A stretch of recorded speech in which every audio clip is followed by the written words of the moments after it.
Hello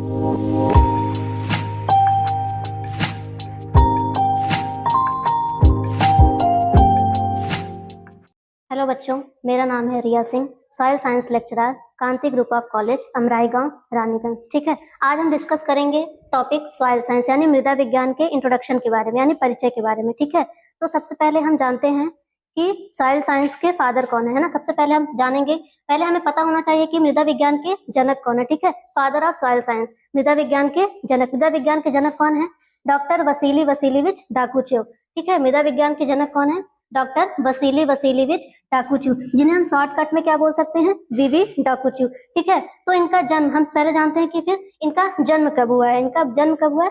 1 मार्च 1846 में इनका जन्म। डॉक्टर वसीली वसीली डाकुचेव का जन्म कब हुआ था? 1 मार्च 1846 में। और इनकी डाइड यानी मृत्यु कब हुई थी? 8 नवंबर 1903 में। ठीक है, हमने जान लिया कि हमारे मृदा विज्ञान के जनक कौन है। ठीक है, उसके बाद नेक्स्ट हम जानते हैं कि मृदा की यानी सॉइल की उत्पत्ति कैसे हुई है। ठीक है, सॉइल की उत्पत्ति कैसे हुई है।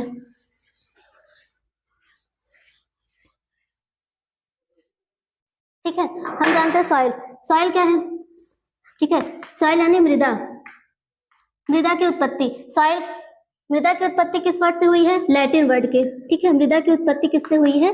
लैटिन वर्ड के सोलम शब्द से हुई है।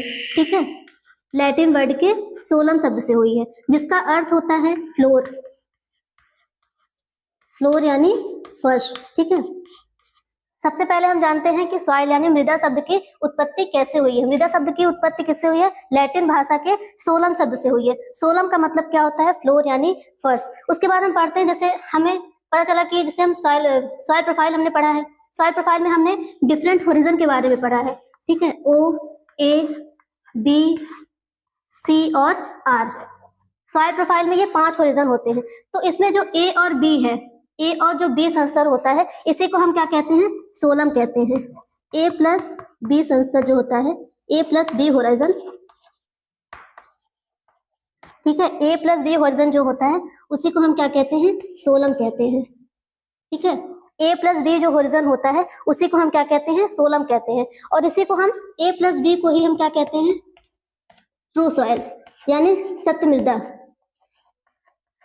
ठीक है, इसी A और B, A प्लस B को हम क्या कहते हैं? True soil. ट्रू सॉइल यानी सत्य मृदा कहते हैं। ठीक है, आप लोग समझ गए सॉइल का, सॉइल की उत्पत्ति कैसे हुई है। सॉइल की उत्पत्ति लैटिन भाषा के सोलम शब्द से हुई है, जिसका अर्थ होता है फ्लोर यानी फर्श। ठीक है, और A प्लस B को ही हम क्या कहते हैं? सोलम कहते हैं। और इसी A प्लस B होराइजन को हम क्या कहते हैं? ट्रू सॉइल भी कह सकते हैं। ठीक है, उसके बाद नेक्स्ट विभिन्न वैज्ञानिकों ने, डिफरेंट साइंटिस्ट ने हमें डिफरेंट डिफिनेशन यानी विभिन्न परिभाषाएं दी है। ठीक है, तो सबसे पहले जो परिभाषा दी है वो कौन से साइंटिस्ट ने दिया है? डॉक्टर विटनी ने। डॉक्टर विटनी ने क्या डेफिनेशन दी है? Soil is a nutrient bin. Soil is a nutrient bin. ठीक है, विटनी ने क्या डेफिनेशन दी है? Soil is a nutrient bin. Soil is a nutrient bin का मतलब क्या था? मृदा जो है, मृदा पोषक तत्वों की धानी है, या फिर हम इसे कह सकते हैं सोर्स भी है। मृदा जो है पोषक तत्वों की धानी है या सोर्स है। ठीक है, इसे हम सोर्स भी कह सकते हैं या धानी भी कह सकते हैं।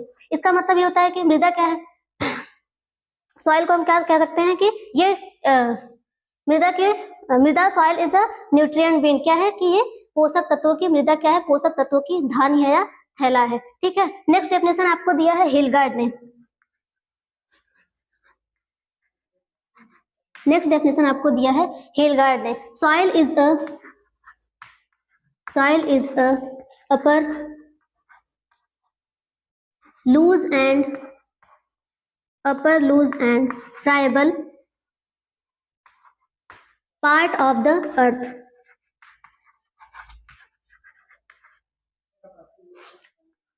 Part of the earth.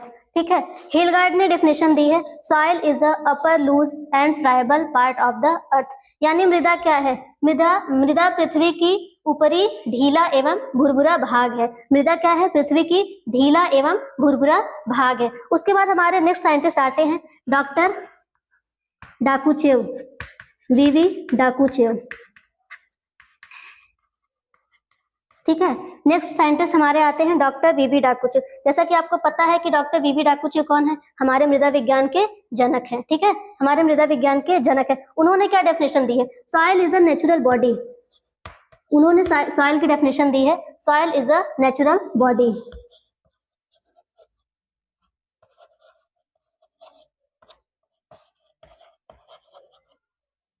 Doctor VV Dokuchaev ने क्या डेफिनेशन दी है, soil is a natural body. ठीक है, तो इसका मतलब क्या होता है, मृदा एक प्राकृतिक पिंड है।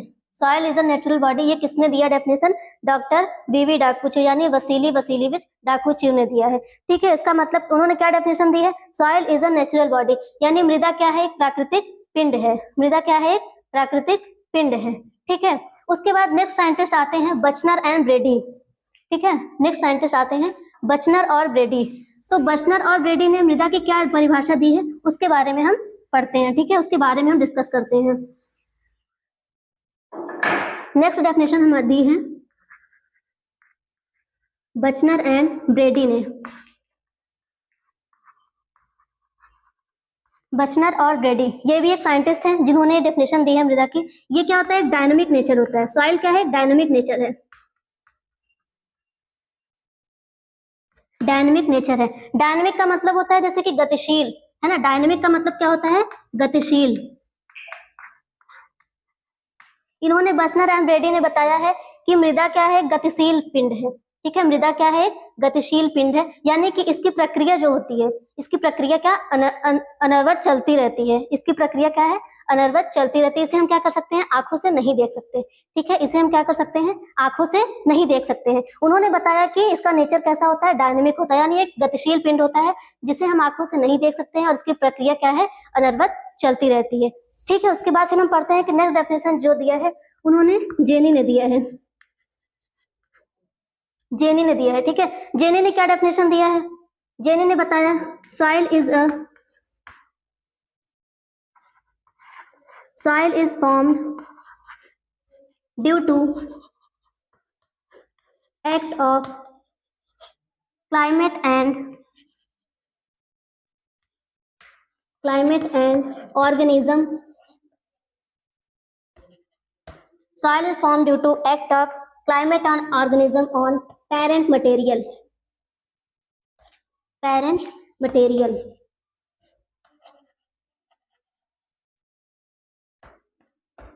ठीक है, अब जेनी ने क्या डेफिनेशन दी है, सॉइल का निर्माण यानी मृदा का निर्माण कैसे होता है। तो मृदा का निर्माण किससे होता है, क्लाइमेट यानी जलवायु, ऑर्गेनिज्म यानी जीव। इन दोनों की प्रक्रिया, क्लाइमेट की, जलवायु की और जीवों की प्रक्रिया किस पे होती है, पैतृक पदार्थों पे होती है। जीवों की और जलवायु की जो प्रक्रिया होती है वो किस पे होती है, पैतृक पदार्थ यानी पेरेंट मटेरियल पे होता है। तब जाके क्या होता है कि मृदा का निर्माण होता है। ठीक है, मृदा का निर्माण, जेनी ने क्या बताया कि मृदा का निर्माण कैसे होता है कि जलवायु पे और जीवों पे जो क्रियाएं होती है, जो भी प्रक्रियाएं होती हैं, जीवों और जलवायु की जो प्रक्रिया होती है वो किस पे होती है, पैतृक पदार्थ यानी पेरेंट मटेरियल पे होती है। तो उसी से क्या होता है, मृदा का निर्माण होता है। ठीक है, उसके बाद जेनी ने एक समीकरण दिया था, एक इक्वेशन दिया था। जेनी ने एक इक्वेशन दिया था, जेनी ने इक्वेशन दिया था, एक फैक्टर दिया था यानी एक कारक दिया था। ठीक है, वो कारक का नाम क्या है, क्लोरप्ट। इसे हम कैसे पढ़ेंगे, क्लोरप्ट।